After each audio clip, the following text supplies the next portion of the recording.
This market is finally starting to shift, maybe a little bit. I'm recording this in the second half of May of 2022. So if you're watching this video in 6 months from now, then maybe the market will be completely different, but this is still what we're experiencing today. And sometimes it can be a little frustrating for buyers because it might take offers on a couple different homes or a lot of homes before you can get a property under contract. So I want to share with you one key thing to consider doing when you're writing an offer. I'm not saying you have to do it, but one key thing to keep in mind, because in reality, this is what the competition is doing. And then it also helps you to look at things through the eyes, through the lenses of the seller as well. So it's really important for you to understand. So that's what I want to share with you in today's video. Hi, I'm Jill Thomas, and each week I bring new videos about what it's like to live here in the Sarasota area, the Florida lifestyle, and then of course, real estate. So if either making a move to the area has been on your radar, or maybe you already live here and you're looking to buy or sell, then this might be a really good channel for you to follow. So tap the subscribe button, hit the notification bell, and keep watching.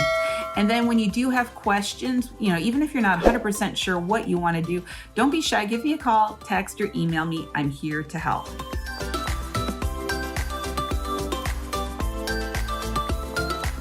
Knowing what the competition is doing when you're talking about writing offers, or even when you need to list a house, is super important with real estate. So you got to look at the competition. What are other folks doing? Knowledge is power. So let's talk about some of those things. Now, when I share with buyers some of the things that people are doing in today's market to make their offers more competitive, to maybe make their offers stand out, sometimes they're pretty resistant to it and they kind of pull back, or I get some crazy faces sometimes, but that's okay.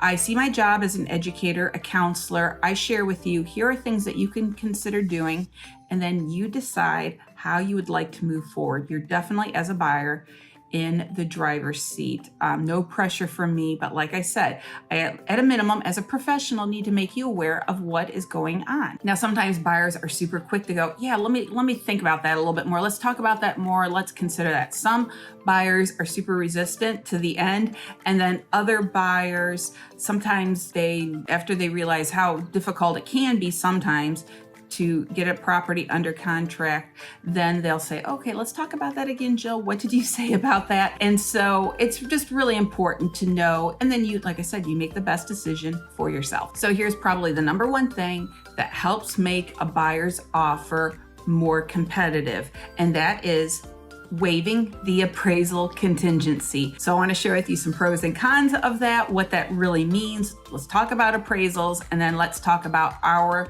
local market, because it might be different where you're at and how all of these things are being viewed. So number one, why is an appraisal even needed? Why do we have to have an appraisal? Well, this really has to do with those folks who are getting a loan.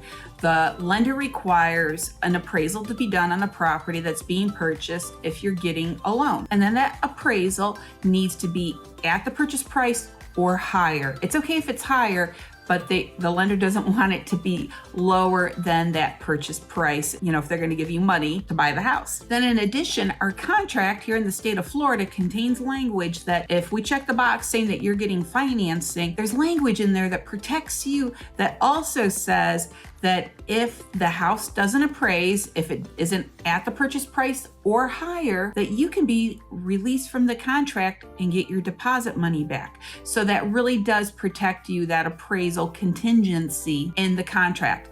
Now, sometimes people get a little hung up on, what does that word contingent mean, contingency? So what it means is, in order for A to happen, then B needs to take place. So in order for A, you to close on a house, buy a house, then the house has to appraise. So this has to take place so you can do this. So buying a house is contingent. It's relying on the house appraising. So like I said, in Florida, our contracts automatically have language in there that protects you as a buyer, that the house has to appraise if you're getting a loan, because that's what the lender requires. Number two, what happens if the home does not appraise? Okay, so we've got our purchase price, and instead of the house appraising at the purchase price or higher, let's say it comes in lower. Historically, one of several things might happen. Usually the buyer and seller would come back together, we'd renegotiate to see if we can still move forward with the purchase. So one of maybe like 4 things would happen. Number 1, will the seller reduce the purchase price to match the appraised value? Sometimes that happens. Sometimes the buyer will say, I'm going to bring money to closing to cover that gap between the appraised value and the purchase price, and the buyer's going to come up with the money. Sometimes the buyer and seller would meet somewhere in the middle. Maybe they'd split it in half, or some other creative formula they'd come up with to make it work to sell the house and get to closing. And then the final thing that might happen is the buyer just, especially if the seller does not want to reduce the purchase price, the buyer says, listen, I can't afford to do this, I don't have the money, or I don't want to do this, and then they can get out of the contract and get their deposit money back. So historically, that's what would happen if a house did not appraise. Number 3, what does it mean to waive the appraisal contingency? Okay, so like I mentioned, in today's market, that's then what people are doing. Number 2 was historically, that's how things were handled. So what we're saying is if you're waiving the appraisal contingency, the house does not have to appraise in order to get to closing. The closing is not contingent, is not relying on the house appraising for the purchase price or higher. Now you say, Jill, you just told me that the house has to appraise at the purchase price or higher in order for the lender to give me the money so I can buy the house.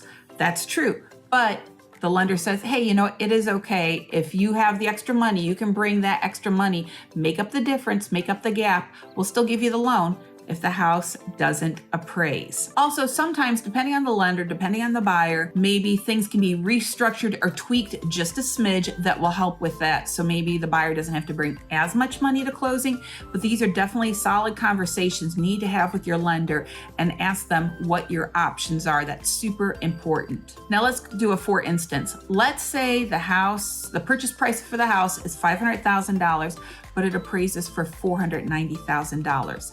The buyers waive the appraisal contingency, so that means buyer has to bring $10,000 extra to closing to cover that gap.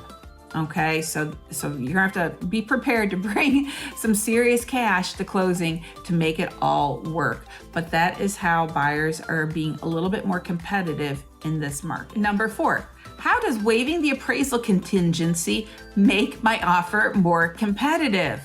Okay, good question. Well, here in Sarasota and Manatee County, we have a lot of cash purchases. In the month of April of 2022, 47% of single-family homes between the 2 counties were paid in cash. There was no financing involved. And then for condos and townhomes, 67% of those purchases were paid in cash. So there is a lot of money floating around this town where people do not need to get loans in order to purchase a property. So if there's multiple offers on a property and you're getting a mortgage and there could be 2 or 3 or 4 other offers in addition to yours that are cash, how do you compete with that?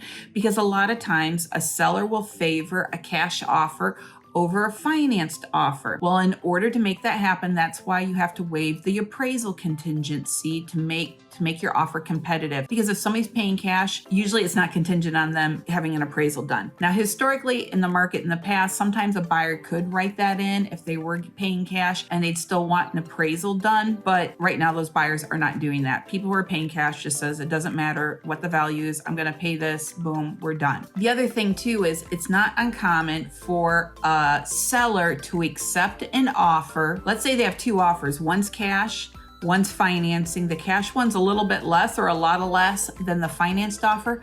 Often a seller will take that cash offer for less money. Now then the next question I get is, and when I say less money, it's not less than list price. Usually it's still over list price, but it's less than the financed offer.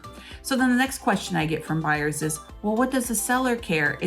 They're getting money, they're getting cash in the end, whether they get it directly from somebody's bank account or they get it from me via the lender. Okay, that's true. But when you have a true cash buyer, there's a lot less risk involved for that seller. So for instance, let's say the buyer's debt to income ratio changes between going under contract and closing. That could make them ineligible for the loan. So when I say their debt to income ratio changes, it means maybe they went out and got a new car, maybe they bought some furniture. And even if they paid cash for those things, if the lender's looking at it and then going, oh yeah, they've got ample money in their bank account and all of a sudden that money's gone, then that could make a buyer ineligible for getting the loan. Or let's say they change jobs, or they lose a job, or somebody becomes sick, something like that. All those things could all of a sudden make a buyer not able to purchase a house if they're getting a loan. So as a seller, they're going, hey, you know what, that's a lot of risk. I could, this cash deal, that's still a good amount of money. I'm happy with that. So they're going to maybe choose that over your offer with a loan. So then when a buyer comes in with a strong offer, even though they're getting financing, if they're waiving the appraisal contingency, that is going to make their offer look a little sweeter to that seller. Now, me personally, if I was a seller and I had somebody who was getting a loan waiving the appraisal contingency and it was a great offer and better than those cash ones, you better believe I'd seriously consider taking that one. I would want to call the buyer's lender. I'd want to do a bunch of research, but it's something I would consider doing. But a lot of sellers right now, they're just happy to take the cash deal and be done and keep it as easy and smooth as possible. Number 5, how does a buyer know that they should waive the appraisal contingency? All right, when I work with buyers, I work really hard to educate them so they can make the best decisions for themselves. But when I first start to present this information to them, sometimes there's a little bit of shock involved. I get some crazy twisted faces, some strange looks, especially if I'm having the conversation in person. Or sometimes people will just go, oh my goodness, that's the craziest thing, waiving the appraisal. I've never heard that. I've never done that. I'll never do that. Or people who do that, they're fools. Why would anybody ever do something like that? It's just a plain, this makes no sense. This logically, there's nothing logical about this. I've heard it all. I've seen it all. I've listened to it all. So I don't think there's anything you can say that's going to totally shock me as a result of me sharing this information with you. And I totally get it. But like I've said before, as a professional, I feel like it's my job to share these things with you. But in the end, it's completely on you to make the decision that you want to make. No pressure from me at all. It's okay. So if somebody is really thinking about waiving the appraisal contingency, there's a couple of exercises I go through with them to help them really understand the reality of what they are considering doing. So let's go back to our $500,000 purchase price. And they say, okay, yep, I think I'm willing to waive that appraisal contingency. I'll say, okay, so if the house appraises for $495,000, are you okay with that? You're gonna bring $5,000 extra to closing. They go, yeah, okay, yeah, I can handle that. That's fine. All right, great. What if it appraises for $490,000? Now you have to bring $10,000 extra to closing. How do you feel about that? Oh, okay, Jill, yeah, okay, that's good. And then okay, how about $485,000? That's $15,000. And then $480,000, that's $20,000. $475,000, $25,000. So I go through all that with them so they hear it out loud, they say it out loud, and I think it really helps people to process it more. And then we finally get to a number where they go, oh, okay, that stings.